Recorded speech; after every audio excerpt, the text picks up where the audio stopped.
My name is Carl Cilliers. I am a cloud architect with Amazon Web Services. And if you're like the rest of my customers that I've been dealing with, you'll hear about network cost optimization. Today's session is going to be a little bit different. We're doing a whiteboard. So pretty much my customers have come to me and said, you know, Carl, some of our biggest challenges are we used to take for granted that networks were just always available. Now, I wasn't aware of the costs that were associated with it, and one of the biggest problems that I'm having is how do I actually make sense of the costs that we see on our invoices? And this is a very interesting problem. Oh, sorry. My apologies.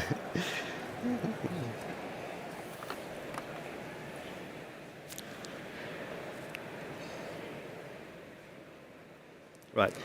So, the other comment they said to me was that, you know, we have used self-assembly furniture manuals that are more easy to understand than the network costs in our invoicing.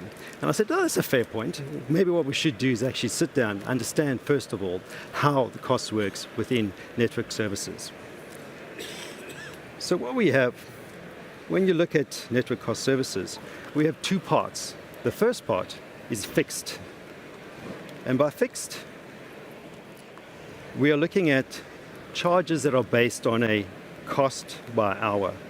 Now, the sort of services that use this are things like, you know, transit gateway, which you can see over here, load balancers. We're looking at direct connect, VPNs, as well as, you know, NAT gateways. The sort of cost that you're looking at is that the runtime is based on a per hour basis. We're looking at a monthly cost of potentially 730 hours. So that'll give you, if you look at something like a NAT gateway, you're going to be spending roughly about $44 in the AP Southeast or Sydney region. The second part to our costs that we'd normally see in your invoices is obviously the variable costs. And this is normally charged at a per gigabyte you know, $1 per, a few cents per gigabyte, or it could even be $1 per request. Now, our variable costs can be broken down into even more, the sort of things you will see will probably be your data transfer out. So this is traffic that is being sent to the internet. You'll also see things like data transfer between AZ, and also data transfer between regions. Now, if you look at Sydney and Melbourne, for instance, we have, if I have to just draw a chart over here, you'll see if we're looking at inter-AZ, you're looking at it potentially about 2 cents per gigabyte. So if I'm in the Sydney region and I go from AZA to AZB, it's going to charge me about 2 cents per gigabyte. The second part is if I'm doing inter-region between Melbourne and Sydney, I'm looking at about 8 cents per gigabyte. Transfer from Sydney to any other region is going to be 10 cents per gigabyte. And as you can see, and the most expensive, relatively speaking, will be 13 cents data transfer out to the internet. When we look at cost per request, we've got things like Route 53. When we do a DNS query, we charge typically in the millions of requests, and it's a few cents at a time. The other one that would use cost per request will be CloudFront. So there we're looking at the number of requests that we're having to process and respond to, and these can be HTTP and HTTPS. And then so those are the costs per request. So moving on to my customer then said to me, Carl, this is all grand and fine, but what we'd like to see is, you know, let's evaluate two of our use cases. The one, we have a subscription-based application where we are hosting in a 3-tiered architecture. We'd like to know what our costs are going to be from a networking perspective. So I said, all right, well, cool, we can look at that. So if we're to take a typical sort of scenario, my customer has got a subscription-based application. We've got a user that sits out on the internet. He's going to make a query to this application. First of all, it's going to look at Route 53.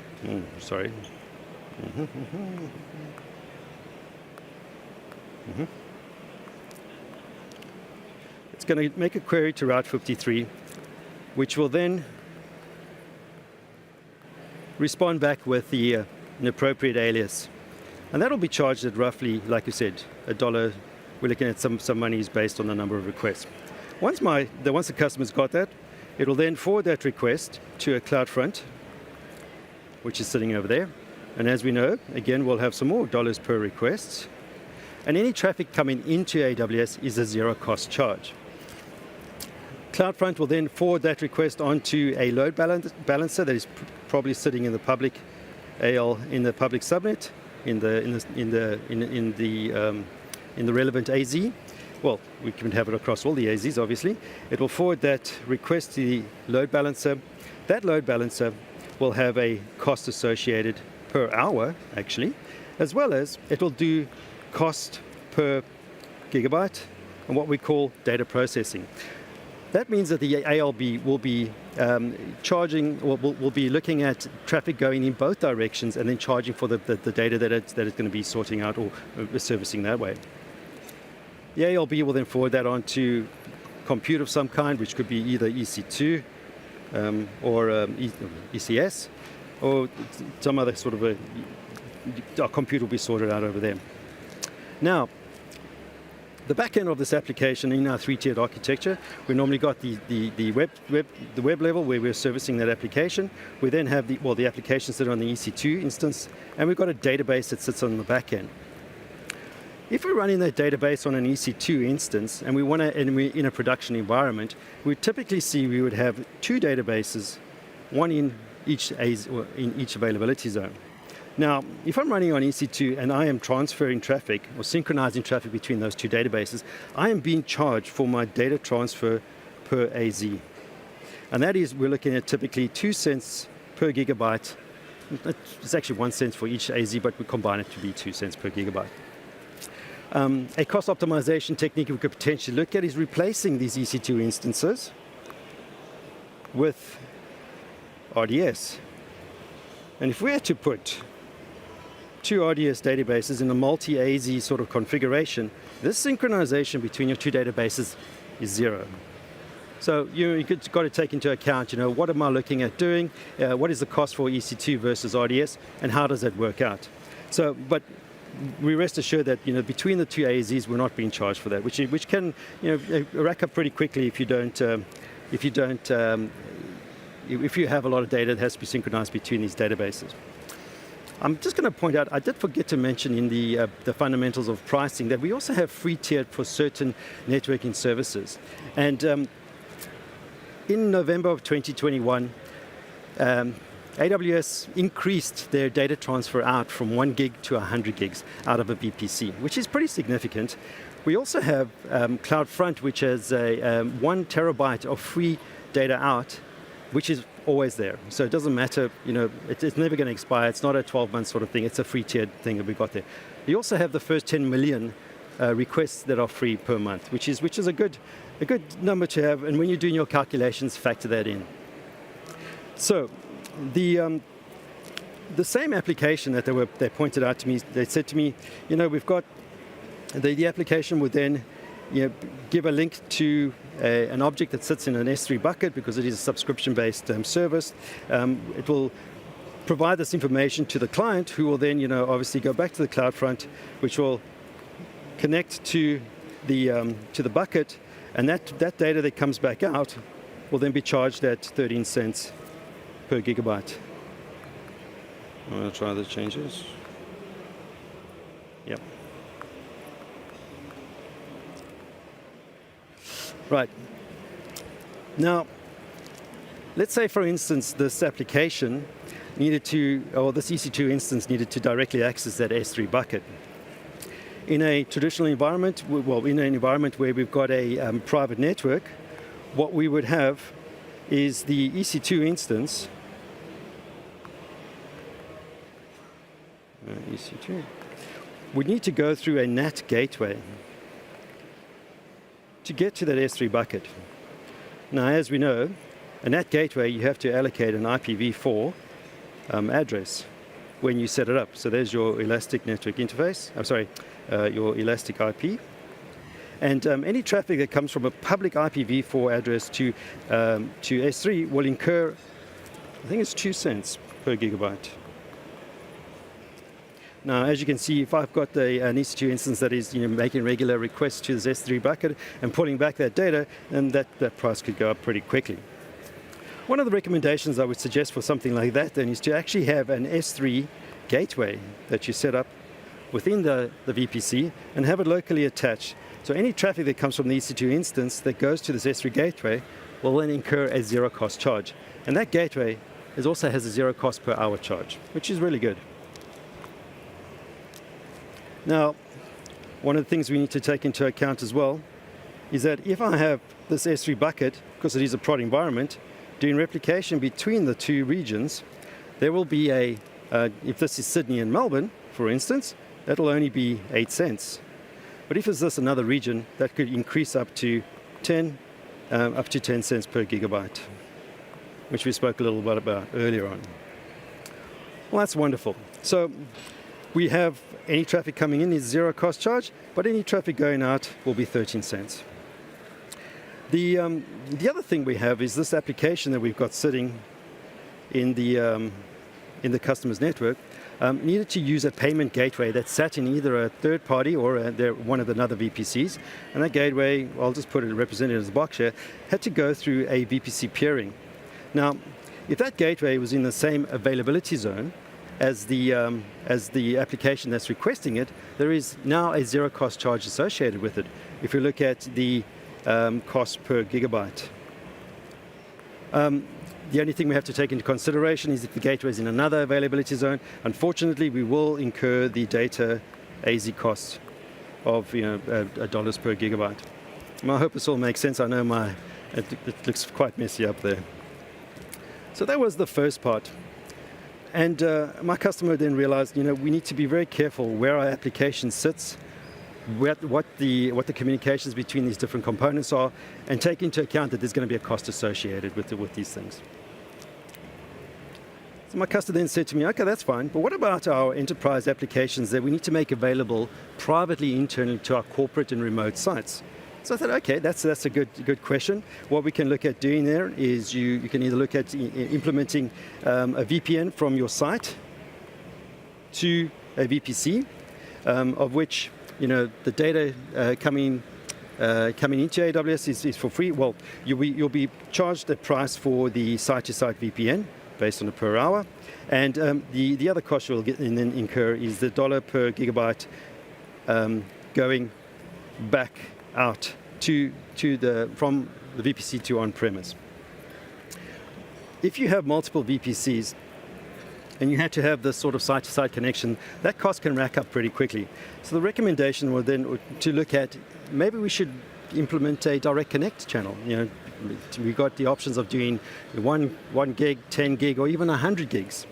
So what will then happen is we'd set up between the carrier or between the something like Equinix or one of these aggregators, you would have a fiber connection actually connected, linked up using Direct Connect.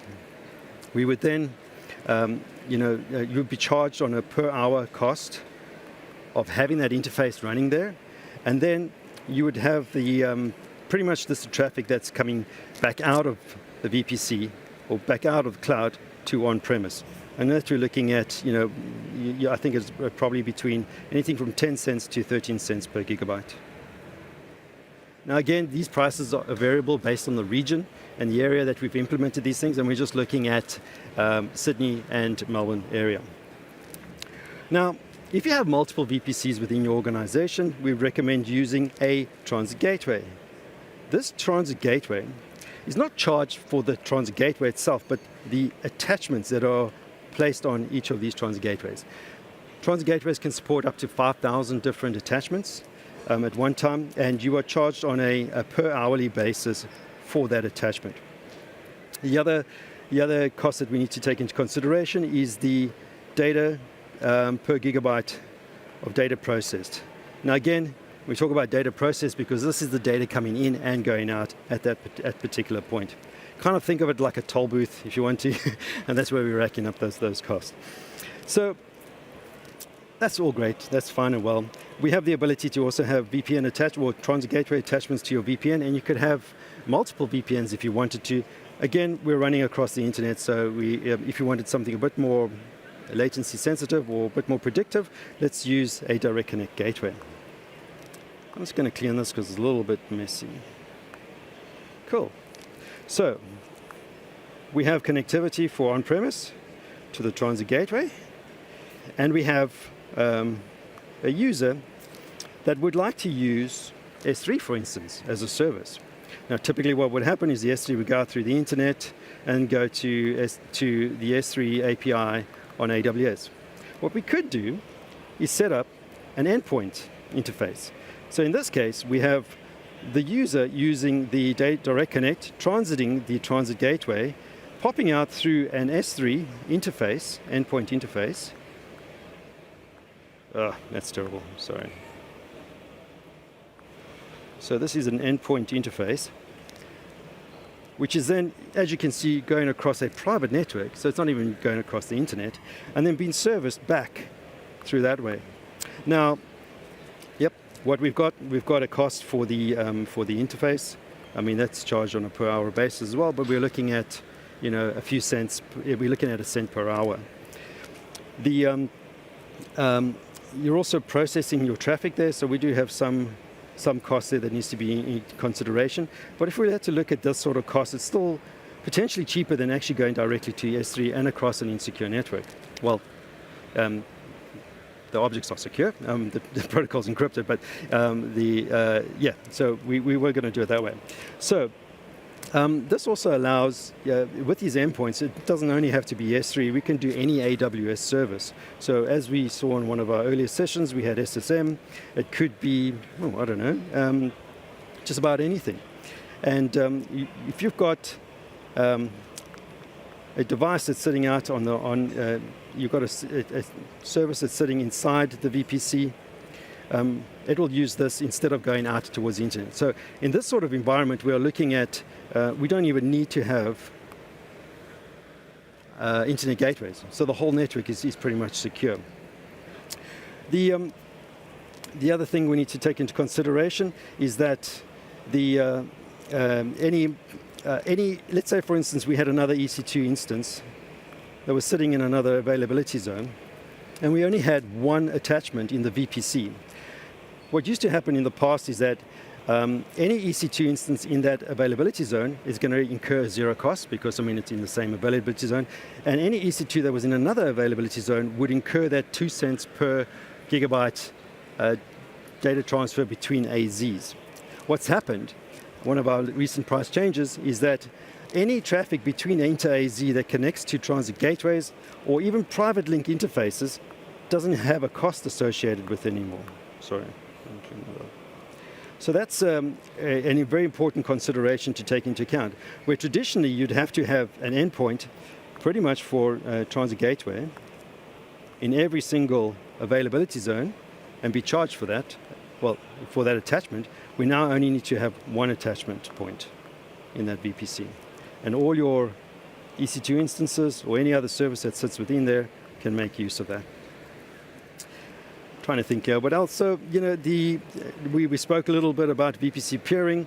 If you had the other option for cost optimization is looking at, instead of having multiple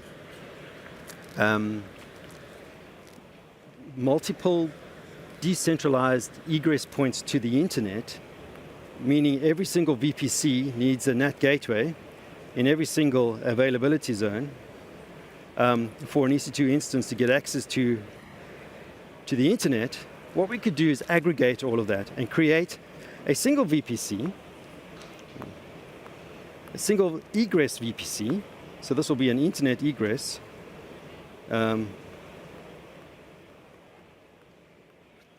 Where all the VPCs can use a transit gateway to get to, use the internet, the NAT gateway to then pop out to the internet.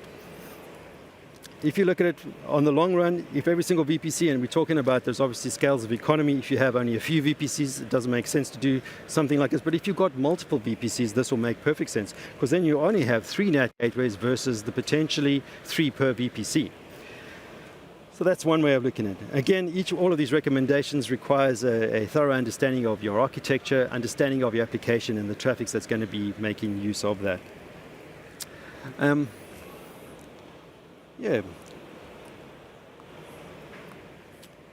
So I'll clean this all up.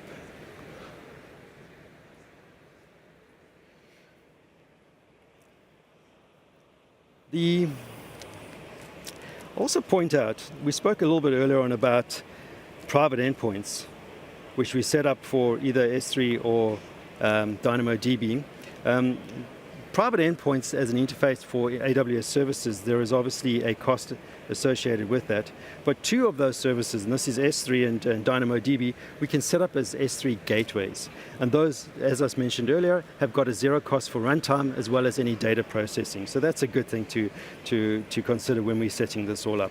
And again, what we could do is have one of these set up in one VPC and allow traffic to go through, well, if you do that, you're going to incur costs over here, but you could pretty much set this up in every single VPC and ensure the routing forwards it to those S3 gateways if you wanted to do that. Yeah. So, having said that, if we look at the recent price changes, I'll just recap on what was done. If you look at our VPC peering, we have a zero cost associated per gigabyte if we're in the same AZ, but we will incur, but it doesn't associate like that if we're doing inter-AZ. So data transfer between inter-AZs will just be incurring the 2 cents per gigabyte as we got in Sydney. The other change that was mentioned was that we've got 3 services, and this being your transit gateway. We're looking at VPN site-to-site, which I didn't touch on, and private link endpoints, that any inter-AZ traffic has a zero cost per gigabyte. That's pretty impressive. And then the last one is, we've had a look at EIPs. Before, there used to be a charge for the number of EIPs that are actually in use. If you have an elastic IP address now that is not in use, it's still not associated to any account, you're still being charged the same amount as if you were using it inactively. So what we recommend is go and have a look and see what EIPs you have in your different accounts and release them if they're not being used. So, having said that, I'm going to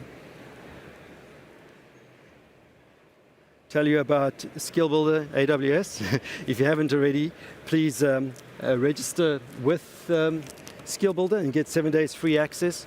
And if I can ask you to please download the application and rate this event. Thank you, everybody.